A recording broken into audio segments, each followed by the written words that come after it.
All right, so let's take a trip back in time, shall we? Yeah. Back to 1825. Oh, I like it. Yeah, so imagine, America's buzzing because this Revolutionary War hero, Yeah. the Marquis de Lafayette, Yep. he's coming back for a visit. Right.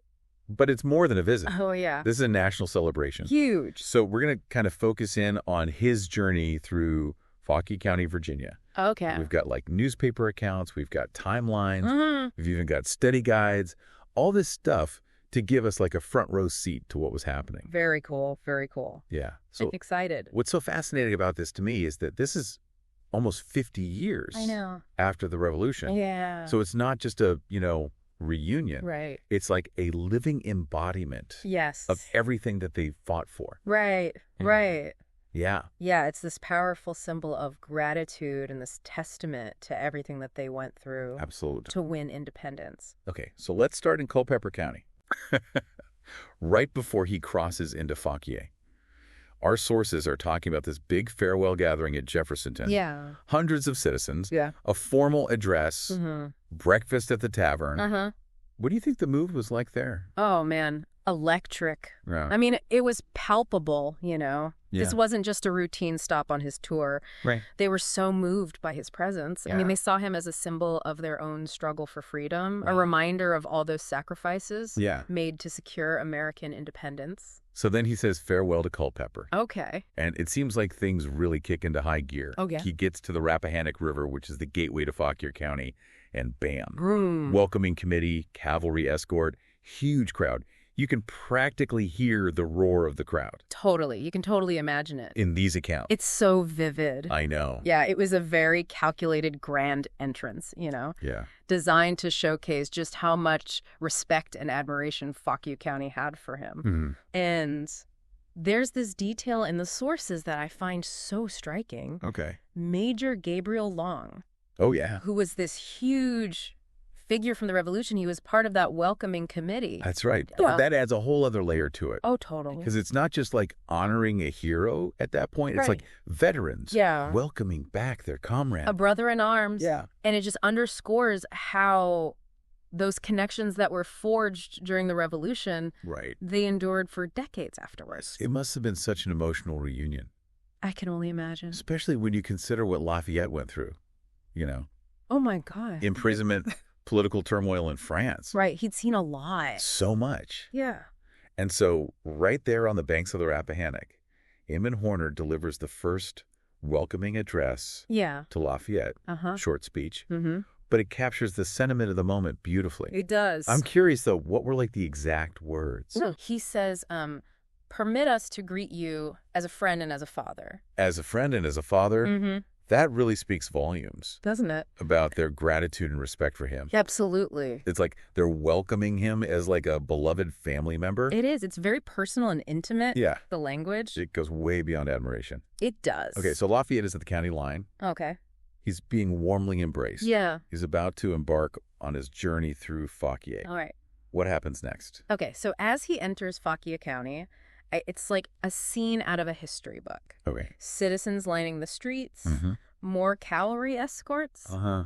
and this one always gets me, the Lafayette Guard. The Lafayette Guard. Yes. What is that? All right, so picture this. Okay. A company of like 50 to 60 young boys all dressed up in uniform, Oh, wow. just for Lafayette. Oh, Like a miniature army of well-wishers. that's adorable. Isn't it? That really shows how Lafayette's visit captivated everyone, Totally. young and old. It wasn't just a historical event. Right. It was a community celebration. Exactly. It was a chance to really connect with their shared past.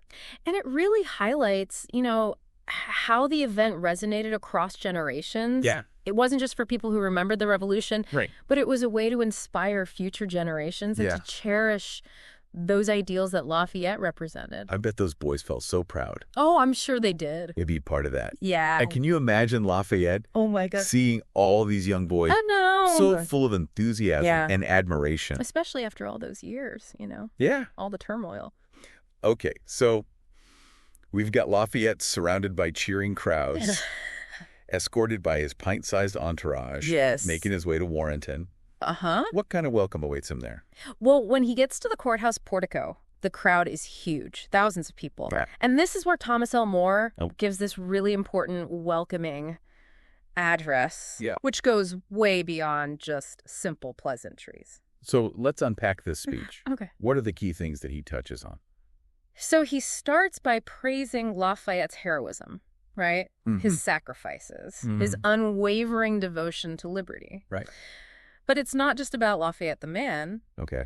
It's about connecting his actions to the principles that the citizens of Fauquier County hold dear. Right. So it's less about him as an individual and more about what he represents. Yes, exactly. And the shared values that bind them together. Those ideals that inspired the revolution, that continued to shape their lives. Got it. And he ends with this powerful line. He says, to the bosom of a county, then, whose sons have fought and mingled their blood with yours, we bid you welcome. Mingled their blood with yours. Yeah. That's such a powerful image. Right.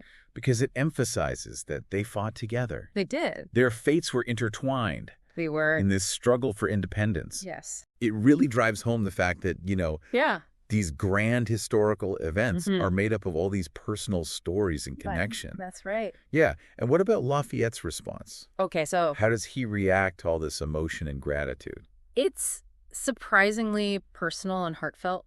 Okay. Like, he's not just giving a prepared speech. Right. He talks about the mutual ties of affection and confidence he feels toward the county. Yeah. He acknowledges their sacrifices during the war. So he's really engaging with the people He is. on like a personal level, Yes, very much so. acknowledging that shared history. Right. And he also emphasizes his continued commitment to those Republican ideals. Okay.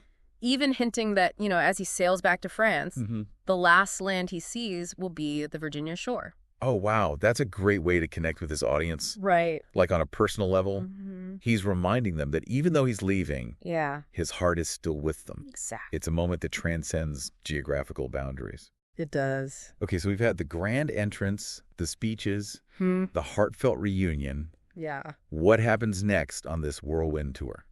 Well, after the speeches, they all head over to Mrs. Norris's tavern. Mrs. Norris's tavern seems to be the place to be. It is, right. So what was going on there? Picture this bustling tavern filled with all these prominent citizens, Revolutionary War veterans, Yeah. and, of course, Lafayette. Of course. It's not just a pit stop for refreshments, though. Okay. This is a gathering place for the who's who of Fauquier County. So they're not just there to, Right. gawk at a celebrity. No. They're there to actually connect Yeah. with their shared past. Absolutely, yeah. Right. It's a chance to celebrate that victory together. Yeah. I mean, for those veterans, it must have been incredible. Or to reminisce with him, to relive those pivotal moments. I can only imagine the stories. Oh, I bet. But the real highlight of the day, I think, Yeah. is the grand dinner they hold in his honor. Oh. This is a carefully orchestrated event. Totally. It's designed to really showcase the county's respect and admiration. Absolutely. Okay, so we're talking beautifully decorated green in front of the tavern, tables laden with food. The Marine Band is providing music. It sounds pretty lavish for 1825. It does, doesn't it? Who's on this guest list? All right, so we've got Colonel Robert Randolph presiding, Okay. William Payne, Francis W. Brooke, Thomas L. Moore, Thomas Turner, and, of course, John Marshall, Wow. the Chief Justice himself. Big names. And just a few months shy of finishing his presidency, James Monroe. That's a pretty impressive lineup. It is, isn't it? To have figures like John Marshall and James Monroe, I know. it really shows how much Lafayette was respected. Absolutely. It's like the ultimate 1825 power lunch. I love that. Okay, so we've got the food, the music, the amazing guest list. Yeah. What else happens at this dinner? Toasts. Oh, of course. Toasts were like the language of celebration back then. Right. And this dinner was no exception. So tell me about them. All right, so they toasted to the United States, Okay. to the revolution, to the heroes of the war, to the memory of fallen comrades. So it wasn't just about eating and socializing. No. It was about commemorating the past. Yes. remembering the sacrifice absolutely that led to this moment. Exactly. Connecting the present with the past, acknowledging everything that happened. And of course, there were toasts to Lafayette. Oh, yes, many toasts to Lafayette. Praising his commitment to liberty and his friendship with America. And those toasts were fascinating. Oh, yeah. Because they often went beyond just praise. Okay. They delved into these deeper reflections on what liberty meant. Yeah. The importance of those Republican ideals. The legacy of the American Revolution. It's amazing how one man could inspire so much. It really is. You know? Yeah. Okay, so, but among all those toasts, there's one that kind of stands out. Right. For its personal touch. Yeah. John Marshall's toast. Yes. What made it so special? He went beyond the usual platitudes. Okay. And shared a really personal connection. Yeah. To Fauquier County. Okay. He talked about his father representing the county, his own upbringing there, marching off to war from there. Mm-hmm. He linked his own journey to that broader fight for independence. It's a beautiful moment. Isn't it? It really highlights how those personal stories are woven into these huge historical events. That's right. I mean, John Marshall. Yeah. This towering figure. I know. In American jurisprudence. Right. Taking a moment to reflect on his roots. Yeah. His connection to this place. That's right. How it all intertwines with Lafayette's story. And the fight for American independence. Exactly. So the sun begins to set. Okay. The dinner comes to an end. Yeah.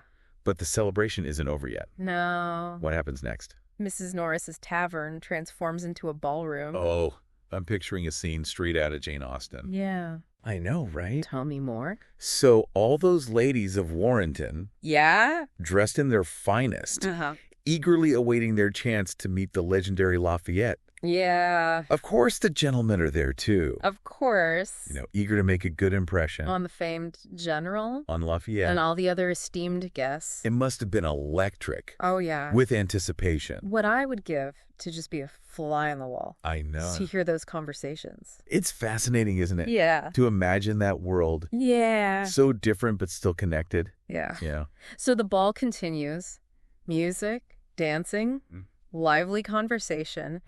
It sounds like the perfect ending to an unforgettable day.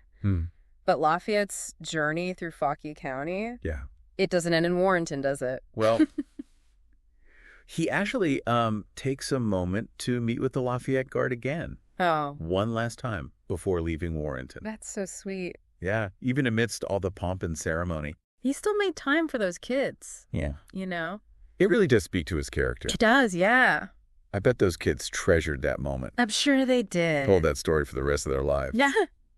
Probably. So after saying goodbye to his little entourage, right, where does he head next? He sets off for James Monroe's residence. Okay. Which is about 26 miles away. Right, because Monroe's a former president. Yeah. And they go way back to the Revolution. All the way back. Yeah. Yeah. But the journey isn't just a straight shot. No. He makes a couple of stops along the way. He does. Starting with the village of New Baltimore. Okay.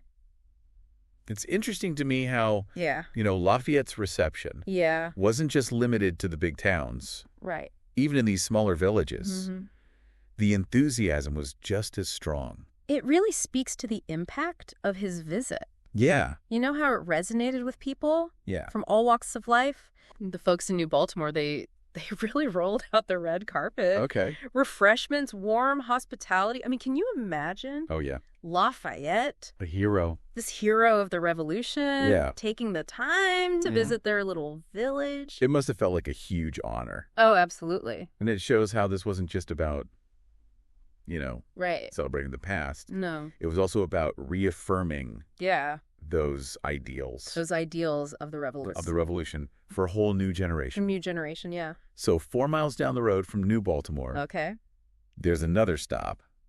Yes. Buckland.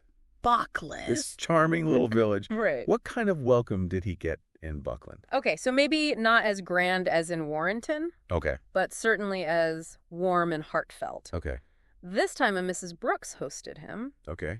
And a gathering of ladies and gentlemen. Okay. Probably more refreshments. Yeah. More chances to mingle. So it's like this mini tour within a tour. He brought the celebration to every corner of Fauquier County. And that's what's so amazing about this. Yeah. It wasn't just a visit from a celebrity. Right. It was this reaffirmation of their shared values. Of their shared values. Yeah, the celebration of their shared history. Oh, their shared history, It was a moment where the past and the present came together. In these small towns. Yeah. So after soaking in all that hospitality in New Baltimore and Buckland, Lafayette continues on to James Monroe's place. I can only imagine what went on there. But what's so remarkable to me is that even in those brief stops, we see those same themes over and over. Yes. That genuine outpouring of affection. Yeah. Those heartfelt speeches. This desire to honor Lafayette and everything he stood for. They wanted him to know that his sacrifices weren't forgotten. Right. And that those ideals he fought for were still so important to them. So this wasn't just symbolic. No. It was deeply personal. Very much so. And by connecting with people in that way, Lafayette really solidified his place, not just in history books, but in the hearts and minds and their hearts of the American people. Yeah. So as we kind of wrap up this segment, focusing on Lafayette's journey through Fauquier County, what are the lasting impressions? Yeah, what are the lasting events? For these events, I think. It's amazing how we almost feel like we were there ourselves. I know, right? Swept up in it all. Yeah, from that grand reception at the Rappahannock River to those intimate moments in the smaller villages. It's clear that this was more than just a historical event. Oh, definitely. It was a deeply emotional experience for everyone. Yeah. And I think it's those emotions, those personal connections that really make history come alive for us. You know, we tend to think of history as dates and battles. Right. But Lafayette's journey through Fauquier County, it reminds us that it's about the stories of ordinary people. Yeah. You know, their hopes and their fears, and that enduring belief in the ideals that shaped a nation. It's like we were transported back in time. Yeah. Experiencing it all right alongside them. I know, it's so... The excitement, the gratitude, that sense of shared purpose. It makes you realize that these historical figures... They weren't just names in a textbook. Right. They were real people. They were real people. Who lived and laughed and fought for everything we have today. That's right. So it brings us back to Lafayette's legacy. Okay. What do these events tell us about his lasting impact? Not just in Virginia, but in America. That's the question that keeps coming back to me. Because he was more than just a military leader. Right. He was a symbol of something much bigger. Yeah. This embodiment of the American spirit, that hope for liberty and self-government. He represented those core ideals. Yes. That America was founded on. And you know... And they resonated with people from all walks of life. Yeah, his return to America 50 years after the Revolution. I know. It wasn't just nostalgia. No, it wasn't just a trip down memory lane. It was a reaffirmation of those ideals. Yes. That the fight for liberty never really ends. It's a continuous journey. And that message is just as relevant today. Oh, absolutely. As it was back in 1825. Still grappling with those same questions about freedom and equality. Yeah, and the role of government. Lafayette's story reminds us that these are ongoing conversations. And that pursuit of a more perfect union. Yes. It's a never-ending task. It is. His visit also highlights the power of shared experiences. Yes. You know, to shape a national identity. Yes. The way these communities came together. Right. To welcome him. Yeah, to celebrate their shared past. It really speaks to the strength of the American spirit. It makes you think about how these grand celebrations, these moments of collective joy, how they impacted people back then. I know. Did it make them feel like they belonged? Yeah. Did it inspire them to become more active citizens? Yeah. Did it make them appreciate the sacrifices that were made? These are such great questions because they highlight the real impact of events like this. These weren't just fleeting moments. They were transformative. Yeah. And they shaped lives and communities. Absolutely. So as we wrap up our deep dive into Lafayette's return. What's the one thing you want our listener to take away? Oh, that's a good question. I want them to remember that history isn't just facts and figures. Right. It's a story of people. Yeah. And it's their passions, their struggles, their triumphs. Yeah. And sometimes it takes a figure like Lafayette to remind us of how powerful those human connections are. They shape how we understand ourselves and what we stand for as a nation. So well said. Thank you. This wasn't just a visit. No. It was a symbol of America's gratitude. Yeah. And this enduring commitment to everything that Lafayette represented. That's right. And maybe it's also a call to action. Ooh, I like that. Yeah. An invitation to reflect on our own roles in shaping the future. Yeah. Just like those who welcomed Lafayette back in 1825. That's right. Shaped their own time. That's a great point. Well, that's all the time we have for today, but thank you for joining me on this incredible journey. It was a pleasure. I hope you learned something new and that you'll join us next time for another deep dive.